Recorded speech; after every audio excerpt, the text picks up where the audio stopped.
Oi, gente! Eu sou o Diego. E eu sou a Vandy. Nós queremos te convidar para um momento no Divã com Deus. E aí? Você tem sido tentado ou provado? Sabia que Deus tem ciúme de você? Fique conosco e aprenda um pouco mais sobre isso.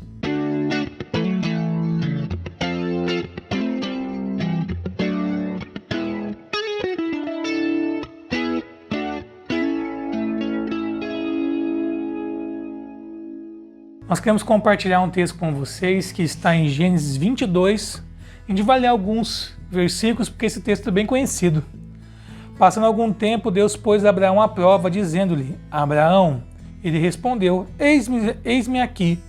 Então disse Deus: Tome seu filho, seu único filho Isaque, a quem você ama, e vai para a região de Moriá. Sacrifique-o ali como holocausto num dos montes que eu lhe indicarei. Versículo 4. No terceiro dia de viagem, Abraão olhou e viu o lugar de longe. E disse ele a seus servos: Fiquem aqui com o jumento, enquanto eu e o rapaz vamos até lá para adorarmos e voltaremos. Agora nós vamos para o versículo 10.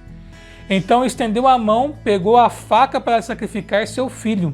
Mas o anjo do Senhor chamou do céu: Abraão, Abraão. Eis-me aqui, respondeu ele. Não toque no rapaz, diz o anjo. Não lhe faça nada. Agora sei que você teme a Deus, porque não me negou o seu filho, o seu único filho. A gente quer trazer essa palavra para você hoje, sabe? A palavra de Deus fala que o Senhor não tenta ninguém. Mas a palavra diz aqui para nós, dizendo que o Senhor pôs Abraão à prova. Então, será que você tem passado por algum tipo de provação? Será que Deus tem provado você?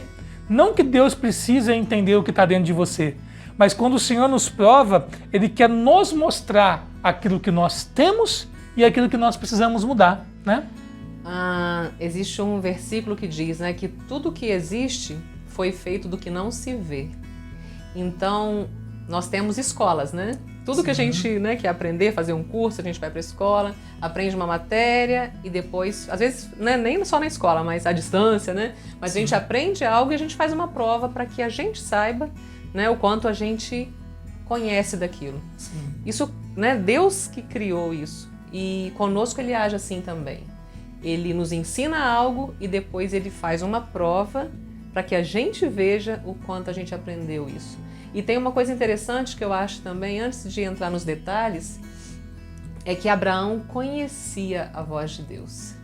Quando Deus chama Abraão, ele está, né, sensível, eis-me aqui. Ele não vacila.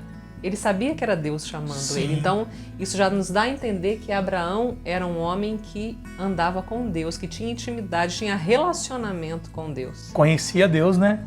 Não só de ouvir falar, mas tinha esse nível de intimidade de entender a Deus. Então, muitas das vezes, o que acontece? Será que nós conhecemos a Deus dessa forma? E a palavra fala que Deus prova aquele que Ele quer aprovar. Então, nisso que você falou, Deus te ensina muitas coisas. O Espírito Santo que está dentro de você, de mim, dentro da gente, Ele está sempre nos ensinando a como não responder, a como ser obediente, a como não reclamar, não murmurar. E sempre quando Ele ensina algo pra gente, Ele vai nos provar para ver se a gente aprendeu aquilo ou não.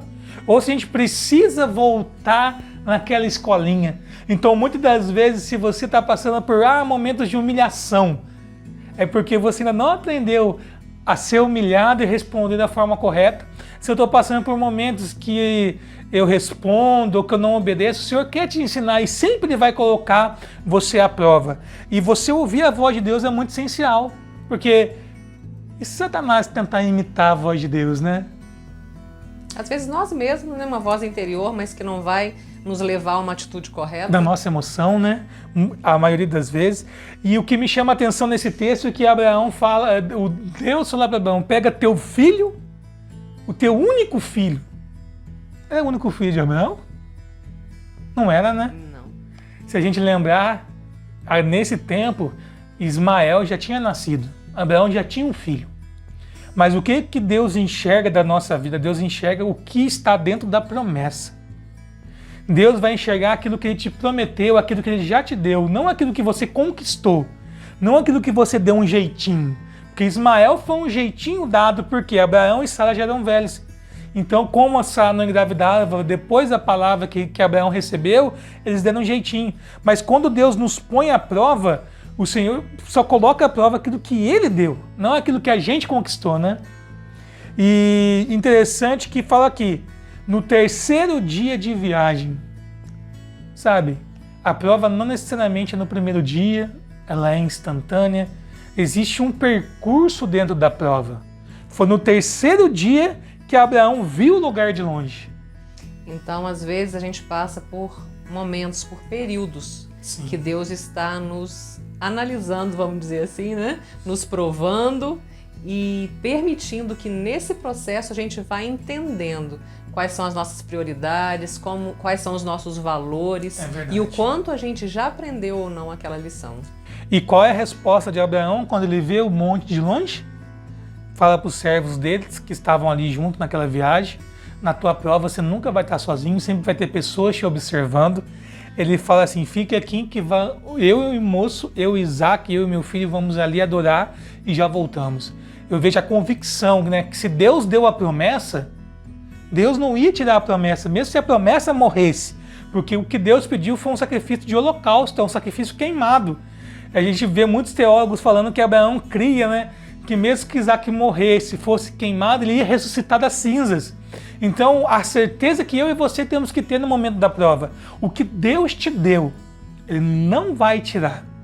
E quando a gente pensa assim, né, mas Deus pediu o filho que Deus deu, né, um filho da velhice.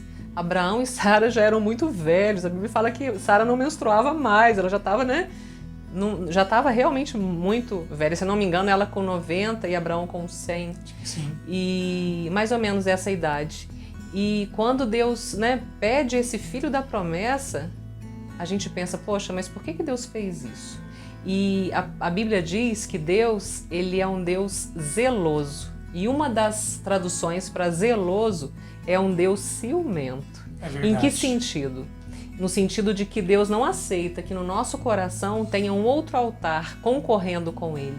Se tem algo na nossa vida, que à medida que a gente se aprofunda nesse relacionamento com Deus, a gente vai colocando no lugar dele. E o que significa colocar algo no lugar de Deus? O que significa uma outra coisa, alcançar esse lugar de um altar concorrente, vamos dizer, com o altar de Deus no nosso coração? São coisas que podem roubar o nosso tempo, podem roubar as nossas emoções. Sim. Então, às vezes, uma pessoa, até mesmo um filho, às vezes um trabalho, às vezes uma posição, um status diante das pessoas, às vezes um problema. Eu sempre falo sobre isso, né? Que eu ouvi uma vez uma ministração que nunca mais eu esqueci.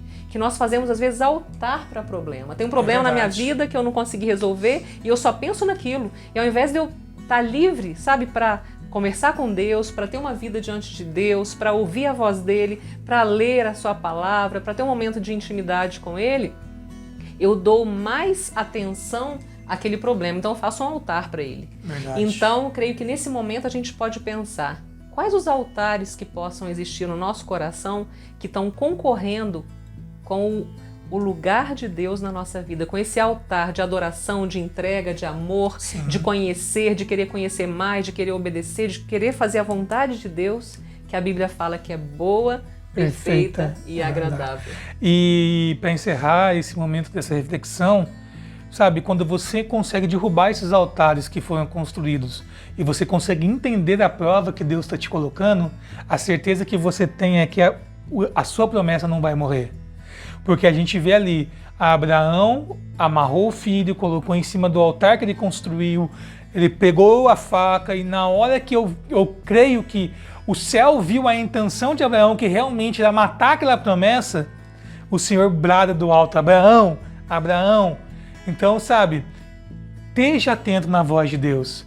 Porque o escape que você precisa dentro dessa prova, ele não vem de pessoas, ele não vem de mídia social, ele não vem de Instagram, ele não vem de Facebook, ele vem do céu. O que a gente quer te encorajar é que você entenda que esse vídeo, a sua solução, a sua resposta, ela vem do céu, ela não vem da terra. E você pode ter certeza que o Senhor poupará a promessa que Ele te deu. Amém. E a gente não pode deixar de falar, né? quando Abraão fala, né? Quando o próprio Isaac pergunta, Senhor, pai, né? A lenha está aqui, está tudo aqui, e onde que está o sacrifício? E aí Abraão responde, Verdade. Deus proverá para si o cordeiro para o sacrifício. Naquele momento, lá atrás, séculos, séculos e séculos antes de Jesus vir, Abraão já apontava para Jesus. Sim. Abraão já apontava que, verdade. que Deus, né, proveria um cordeiro, não somente para aquela situação, mas para toda a humanidade, para salvar a humanidade que alcançaria a nós aqui. Então, Jesus é esse cordeiro que foi provido lá atrás, que já foi anunciado lá atrás. É verdade. É isso que Deus quer, é para Ele que Deus quer nos atrair, para Jesus como a resposta para as nossas vidas. É verdade. Então, nós vamos deixar essa palavra com você. Saiba que a promessa que Deus te deu, Deus já te deu o escape, que é a redenção através de Jesus. Amém. E se você não curtiu o nosso canal ainda, curte lá, se inscreva no canal nosso no YouTube, ativa o sininho. E aqui em cima você vai ver as nossas mídias sociais. Segue lá a gente, tá? E deixa um like nessa palavra, viu?